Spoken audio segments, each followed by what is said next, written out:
Chromium oxide এবং vanadium oxide binary সিস্টেমে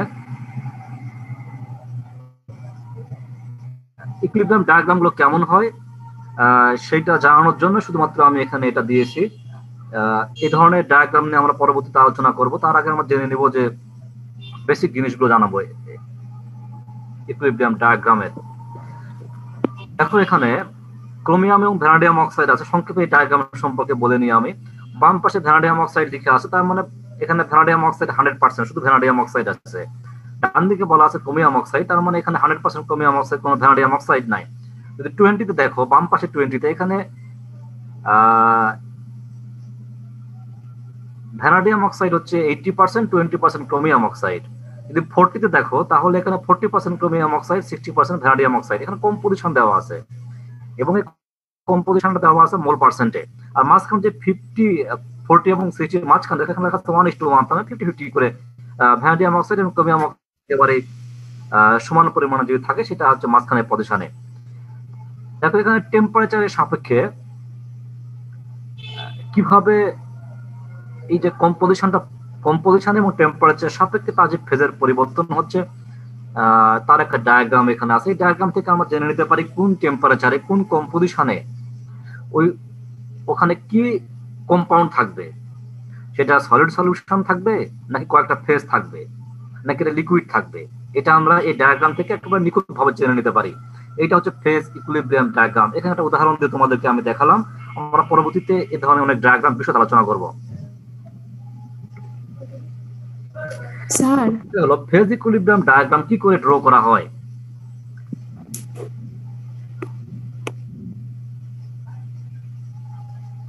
আগে যেটা করা হতো, যে কোনো ম্যাটেরিয়ালস এর মনে করো দুইটা কম্পাউন্ডের আমরা ফেজ ডায়াগ্রাম ড্র করব। সেক্ষেত্রে দুইটা কম্পাউন্ডের একটা নির্দিষ্ট পরিমাণ পাউডার মিক্স করা হয়, তারপরে সেটাকে হিট করা হয়। হিট করার পরে ওই হিটে অনেক সময়, দীর্ঘ সময় পর্যন্ত রেখে দেওয়া হয়। এমন সময় পর্যন্ত রেখে দেওয়া হয় যে সময়টাতে আমরা আশা করতে পারি যে এটা ইকুইলিব্রিয়াম অবস্থায় আছে, যে এটার পরে আর কোনো পরিবর্তন হবে না, সাম্য অবস্থা চলে আসছে। তোমরা মনে হয় ইকুইলিব্রিয়াম শব্দ সম্পর্কে পরিচিত। যদি পরিচিত না হও তাহলে দুর্ভাগ্যজনক। এইভাবে অতীতে ফেজ ডায়াগ্রাম গুলো ড্র করা হতো, কিন্তু এখন আর এটা বুঝতে পারতেছে, যেহেতু পাউডার মিক্স করা হচ্ছে, তারপরে হিট করা হচ্ছে, অনেক সময় রেখে দিতে হয়। এটা দীর্ঘমেয়াদী প্রক্রিয়া এবং এই প্রক্রিয়াতে বেশ কিছু যোগ হতে পারে। এই কারণে এখন যেটা করা হয়, এটা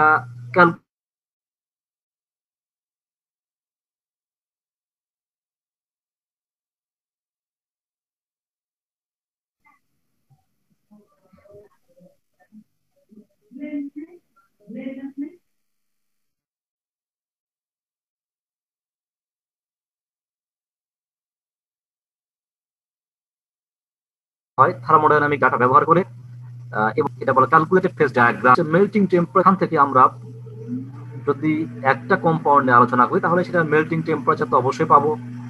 যদি আমাদের একাধিক কম্পাউন্ড নিয়ে আলোচনা করি, তাহলে ওই একাধিক কম্পাউন্ডের ও মেল্টিং টেম্পারেচার আমরা ওই গ্রাফ দেখে বুঝতে পারবো। আমার কথা তোমাদের কাছে পরিষ্কার বুঝতে পারছো? স্যার, মাঝের কথাগুলো আসেনি স্যার। জি স্যার, এই স্লাইডের আগের স্লাইডের কথাগুলো ঠিকমতো আসেনি স্যার। এই স্লাইডের কথা বলতেছো? এটা নাকি এটা? এটা স্যার। এইটা? আচ্ছা,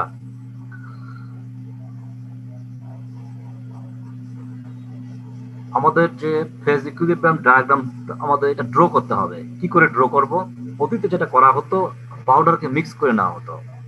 মিক্স করে নিয়ে আমার যে টেম্পারেচারের প্রপার্টি স্টাডি করতে চাই, সেই টেম্পারেচারে হিট করে রেখে দেওয়া হতো এবং এটা অনেক দীর্ঘ সময় পর্যন্ত রেখে দেওয়া হতো, যেন এটা একটা ইকুইলিব্রিয়াম অবস্থায় অবস্থান করে।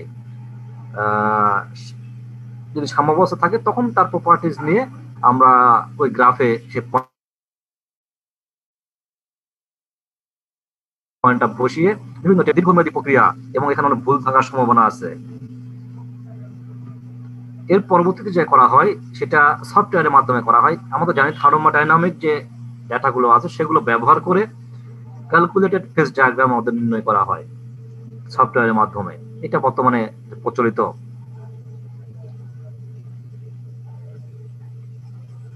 এখানে যেগুলো বলছি সেটা শুনতে পাচ্ছ তো? আমাদের ফেজ ডায়াগ্রাম থেকে আমরা কি ইনফরমেশন পেতে পারি তার একটা লিস্ট এখানে দেওয়া আছে। Melting temperature of each pure compound. আমরা যদি একটা পিওর কম্পাউন্ড নিয়ে আলোচনা করি তাহলে সেটার মেল্টিং টেম্পারেচার পেতে পারি। যদি একাধিক কম্পাউন্ড থাকে সে একাধিক কম্পাউন্ডের মেল্টিং টেম্পারেচার অবশ্যই সেই ডায়াগ্রাম থেকে আমরা পাবো। এরপরে তোমাদের জানা আছে কিনা, যদি একটা পিওর কম্পাউন্ড নিয়ে থাকি আমরা, সেই পিওর কম্পাউন্ডের মধ্যে যদি অন্য একটা কম্পাউন্ড দিয়ে দিই সামান্য পরিমাণে, তাহলে তার মেল্টিং টেম্পারেচার কমে যাবে না বাড়বে?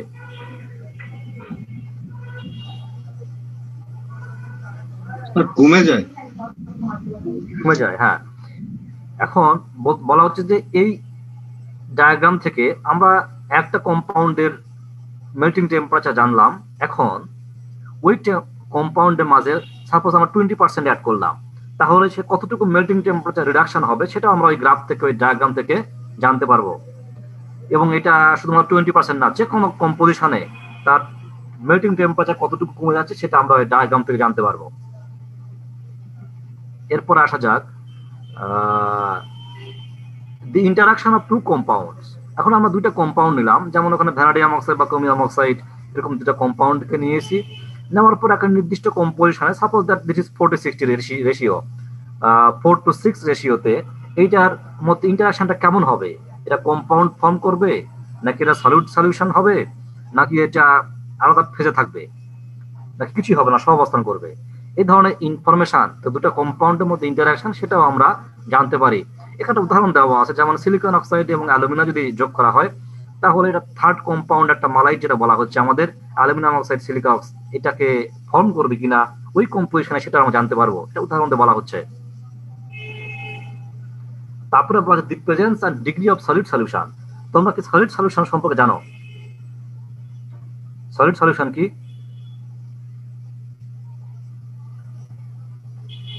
দু একজন রেসপন্স করো, তাছাড়া তো আমি বুঝতে পারবো না তোমরা শুনতে পাচ্ছ কিনা। জি স্যার। জানো? জি স্যার। সলিউশন যদি জানো, তোমার সলিড সলিউশন, সলিডের ক্ষেত্রে যে সলিউশন তৈরি করা হয়, যেমন অ্যালয় একটা সলিড সলিউশন, সেক্ষেত্রে বলা হচ্ছে যে যে দুটা কম্পাউন্ডকে আমরা নেব সেই দুটা কম্পাউন্ডের মাঝে সলিড সলিউশন সম্ভব কিনা এটা আমরা জানতে পারবো ওই ডায়াগ্রাম থেকে। এবং যদি জানতে পারি কত পার্সেন্ট পর্যন্ত, কোন কম্পোজিশন পর্যন্ত এটা সলিড সলিউশন সম্ভব, এবং ওই কোন কম্পোজিশনের পরে সলিড সলিউশন না হয়ে আলাদা ফেজ তৈরি করবে, সেটাও আমরা ওই ডায়াগ্রাম থেকে জানতে পারবো। এইবার এর পরবর্তীতে বলতেছি যে, এবং টেম্পারেচার ইফেক্ট। তোমরা জানো যে টেম্পারেচারের সাথে সলিবিলিটি লিমিট চেঞ্জ হয়।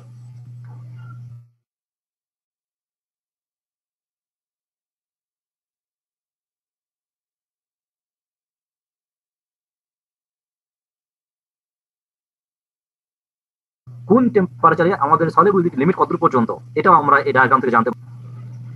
যেগুলো বিভিন্ন টেম্পারেচারে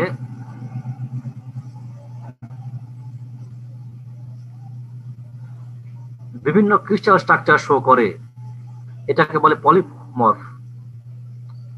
তোমরা আমাকে শুনতে পাচ্ছ? জি স্যার।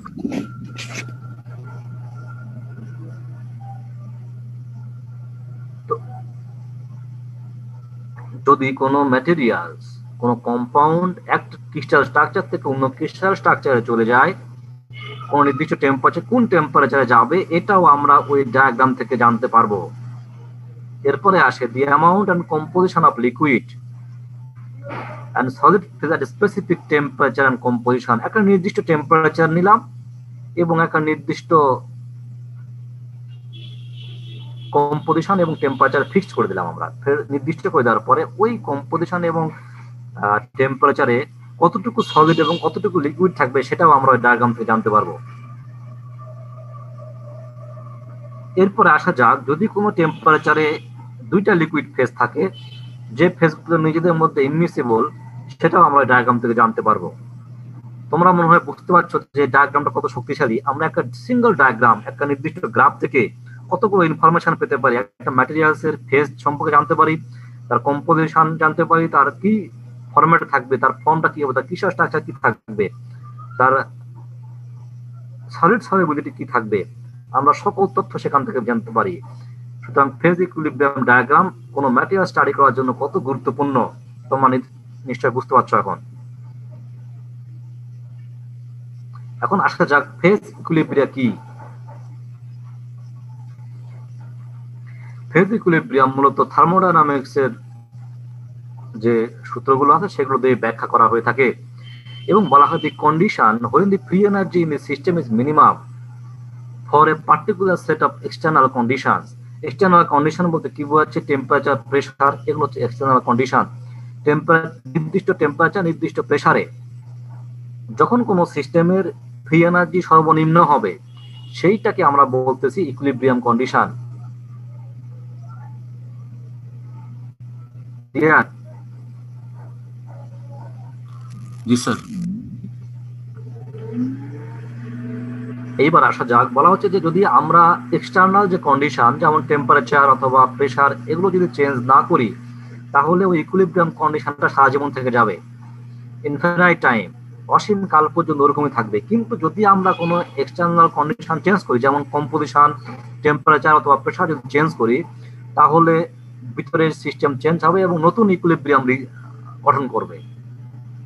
আমার কথাটা বুঝতে পারছো কিনা? যদি আমরা এক্সটার্নাল কন্ডিশন চেঞ্জ না করি তাহলে যে অবস্থায় আছে ওই সিস্টেমটা ওই অবস্থায় সারা জীবন থাকবে। কিন্তু যদি কোনো, ইহাই হচ্ছে ইকুইলিব্রিয়াম, কিন্তু যদি কোনো কন্ডিশন আমরা চেঞ্জ করি, সেটা কম্পোজিশন হতে পারে, টেম্পারেচার হতে পারে, প্রেসার হতে পারে, তাহলে সেই ইকুইলিব্রিয়াম ব্যাহত হবে এবং নতুন ইকুইলিব্রিয়াম ফর্ম করবে এবং সেই নতুন ইকুইলিব্রিয়ামে সে এক্সিস্ট করবে।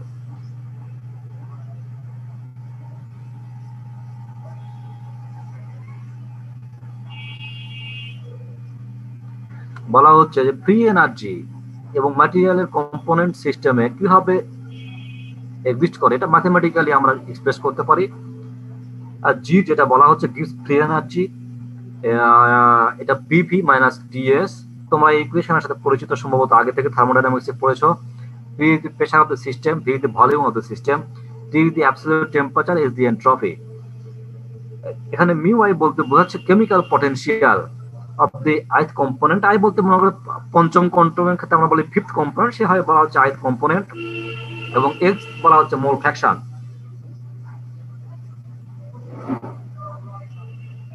সুতরাং এই ইকুয়েশনের মাধ্যমে আমরা কোন সিস্টেমের ফ্রি এনার্জি ক্যালকুলেট করতে পারি। ইকুইলিব্রিয়াম তখন আমরা পেতে পারি, বলা হচ্ছে when G is minimum। পূর্বে বলেছি আমি যে ফ্রি এনার্জি যখন সর্বনিম্ন পর্যায়ে থাকবে তখন ওই সিস্টেমটা স্টেবল হবে এবং আমরা ইকুইলিব্রিয়াম অবস্থা পেতে পারি।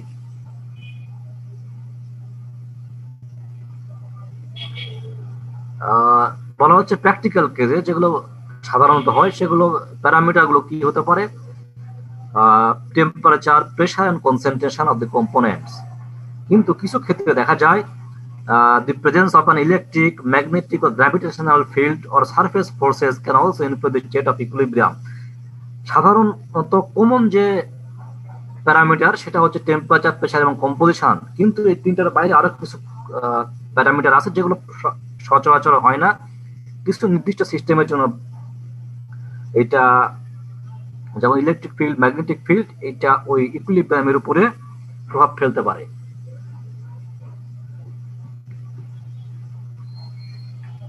এবার আসা যাক ফেজ রুলে। The construction of phase equilibrium diagram, এটা একটা ফেজ রুলের উপরে ভিত্তি করে কনস্ট্রাক্ট করা হয়। সেটা হলো P plus V is equal to C plus two আর P plus F is equal to C plus two. এখানে P is the number of phase, কতগুলো ফেজ একটা সিস্টেমে আছে সেটার নাম্বার হচ্ছে পি, আর ভি অথবা এফ হচ্ছে variance or number of degree of freedom. ভিটা হচ্ছে number of degree of freedom, যেটাকে আমরা বলতেছি variance, and C is the number of components, কতগুলো কম্পোনেন্ট আছে সেটা নাম্বার হচ্ছে সি। এইটা যে ফেজ রুল, এই যে ম্যাথমেটিক্যাল এক্সপ্রেশন, এইটা ডিরাইভ করা হয়েছে থার্মোডাইনামিক্স থেকে এবং defines the condition under which equilibrium can exist, এবং এইটা ডিটারমাইন করে কোন কন্ডিশনে ইকুইলিব্রিয়াম এক্সিস্ট করবে এবং কোন কন্ডিশনে ইকুইলিব্রিয়াম এক্সিস্ট করবে না। এইবারে আসা যাক ফেজ ডায়াগ্রাম স্টাডি করার জন্য কিছু নির্দিষ্ট টার্ম আসবে, যে টার্ম আমাদের জানা দরকার। যেমন প্রথমে আসবে ফেজ। ফেজ কি তোমরা জানো, তারপর আবার স্মরণ করে দিই। ফেজ হচ্ছে any part of the system that is physically homogeneous and bounded by a surface so that it is mechanically separable from the rest of the system। বলা হচ্ছে যে একটা ফেজ হোমোজেনিয়াস অবশ্যই হতে হবে এবং এইটা অন্য সিস্টেম থেকে সেপারেবল হবে মেকানিক্যালি।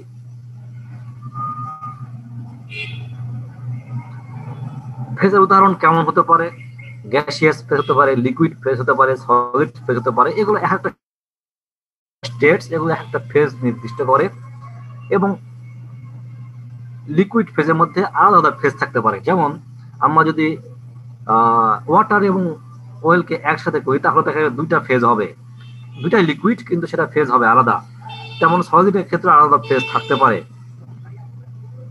বলা হচ্ছে normally only one gas phase is present in the system. সাধারণ প্রেসারে গ্যাস হচ্ছে মিসিবল, সুতরাং গ্যাসের ক্ষেত্রে আমরা যদি কতগুলো গ্যাস একসাথে করি তাহলে ওটা সাধারণত একটা ফেজে থাকবে, কিন্তু লিকুইডের ক্ষেত্রে একটা ফেজ থাকতে পারে অথবা একাধিক ফেজ থাকতে পারে, এবং সলিডের ক্ষেত্রে একাধিক ফেজ থাকে। এটা তোমরা সিরামিকের ক্ষেত্রে খুব ভালোভাবে জানো। সিরামিক যখন স্ট্রাকচার স্টাডি করা হয় বা স্ক্যানিং ইলেকট্রন মাইক্রোস্কোপে তার সারফেস দেখা হয় বা ক্রস সেকশন দেখা হয়, তখন সেখানে দেখা যায় বিভিন্ন ফেজ কোএক্সিস্ট করে একটা সিস্টেমে।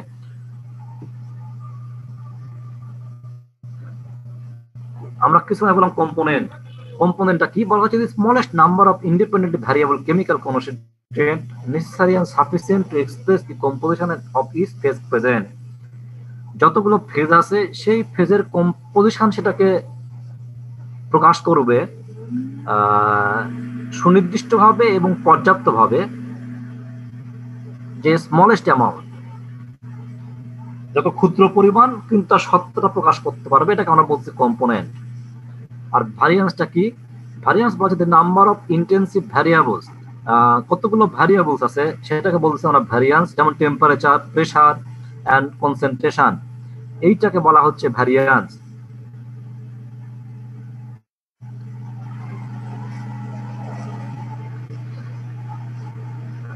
আমরা ফেজ ডায়াগ্রাম সম্পর্কে অনেক আলোচনা করছি, আমার মনে হয় আজকে আর বেশি আলোচনা করা ঠিক হবে না।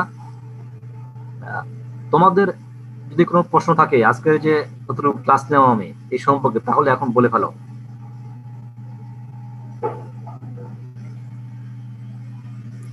কোনো স্লাইডের সমস্যা আছে কিনা?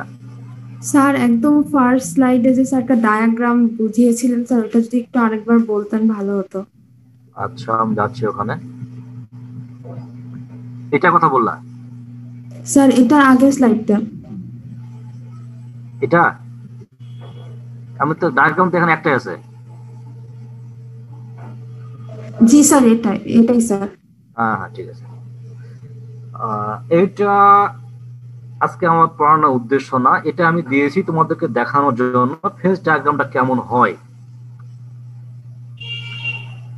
যেমন এখানে ক্রোমিয়াম অক্সাইড এবং ভ্যানাডিয়াম অক্সাইড দিয়ে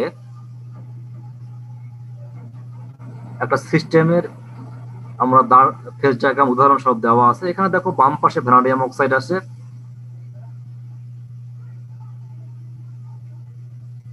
একেবারে যদি বাম পাশে দেখো 750 নিচে একটা লাইন দেখতে পাচ্ছ তোমরা। এইখানে এই লাইনের এই পয়েন্টটা হচ্ছে ভ্যানাডিয়াম অক্সাইডের মেল্টিং টেম্পারেচার। এখন যখন তোমার ক্রোমিয়াম অক্সাইড অ্যাড করা হচ্ছে তখন মেল্টিং টেম্পারেচার ধীরে ধীরে কমে যাচ্ছে। নিচে দেখো ভ্যানাডিয়াম অক্সাইড এবং ক্রোমিয়াম অক্সাইডের সলিড কোএক্সিস্ট করতেছে, আর উপরে কোএক্সিস্ট করতেছে ভ্যানাডিয়াম অক্সাইড প্লাস লিকুইড। আর বাম পাশে দেখো যে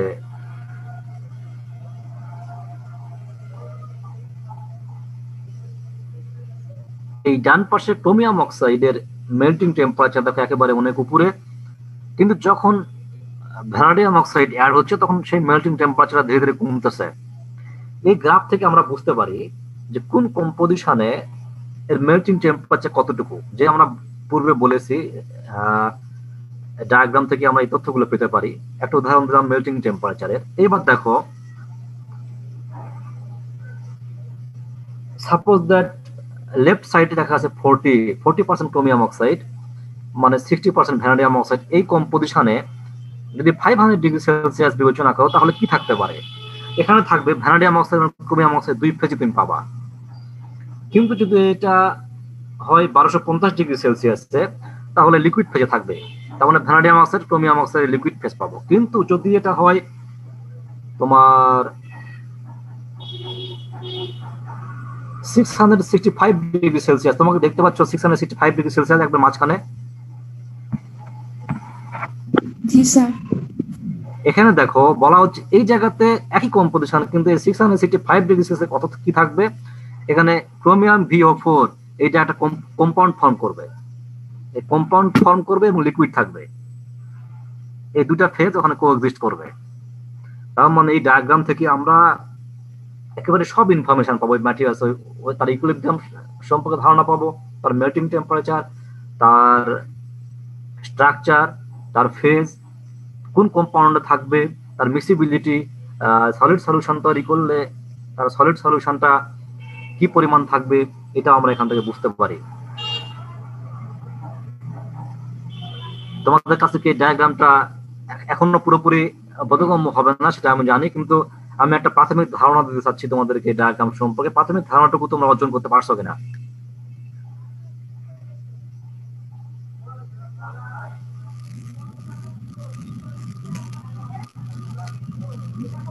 জি স্যার। জি স্যার। স্যার এটা আগের স্লাইডটা একটু অন করলে ভালো হতো স্যার। এটা প্রথম স্লাইড, দ্বিতীয় স্লাইড। এখানে দেখো বলে দেওয়া হচ্ছে ফেজ ইকুইলিব্রিয়াম ডায়াগ্রাম কি? Graphical representation of data that gives considerable information. কি ইনফরমেশন দেবে? এ সিঙ্গেল কম্পাউন্ড, একটা নির্দিষ্ট কম্পাউন্ড সম্পর্কে, অথবা nature of interactions between more than one compound, একাধিক কম্পাউন্ডের মধ্যে যে ইন্টারাকশন সেটা সম্পর্কে আমাদেরকে ইনফরমেশন দেবে। সেটা আমরা উদাহরণস্বরূপ একেবারে গ্রাফ ডায়াগ্রাম থেকে কিভাবে ইনফরমেশন পেতে পারি সেটা আমরা জানলাম।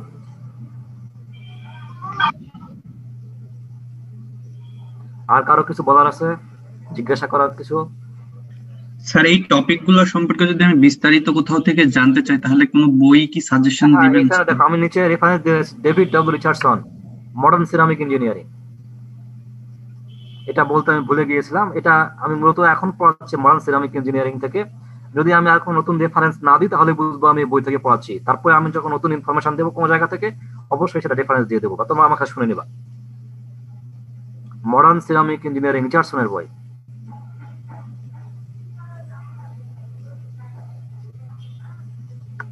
আর কিছু?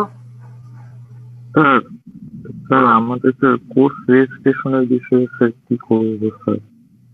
আচ্ছা, ওটা নোটিশ এখনো দেয় নাই তো ওয়েবসাইটে, তাই না? স্যার এমনিতে অন্য ডিপার্টমেন্টের একটা ওয়েবসাইটে নোটিশ দেখলাম যে ওদেরকে মানে কিছু নির্দেশনা দিচ্ছে আর কি, যে স্যার রূপালী ব্যাংকের মাধ্যমে টাকা জমা দিতে হবে, অনলাইন একটা ফর্ম তুলে ফর্ম ফিল আপ করতে হবে স্যার, পরে সেগুলো আবার মানে ডিপার্টমেন্টে পাঠাইতে হবে অনলাইনের মাধ্যমে। আমরা স্যার বুঝতেছি না আসলে কিভাবে করতে হবে। জি স্যার। ডেট কত তারিখ পর্যন্ত দেওয়া আছে? স্যার ডেট দেওয়া নেই, লেখা আছে যে প্রথম চক্রের ভিতরে, মানে প্রথম ফার্স্ট সাইকেলের ভিতরে। আচ্ছা আচ্ছা। আর দ্বিতীয় সাইকেলে চলে গেলে জরিমানা হবে স্যার। হ্যাঁ, আমরা তাহলে দেখি ডিপার্টমেন্টে এটা একটা নোটিশের ব্যবস্থা করে দেবো। জি স্যার।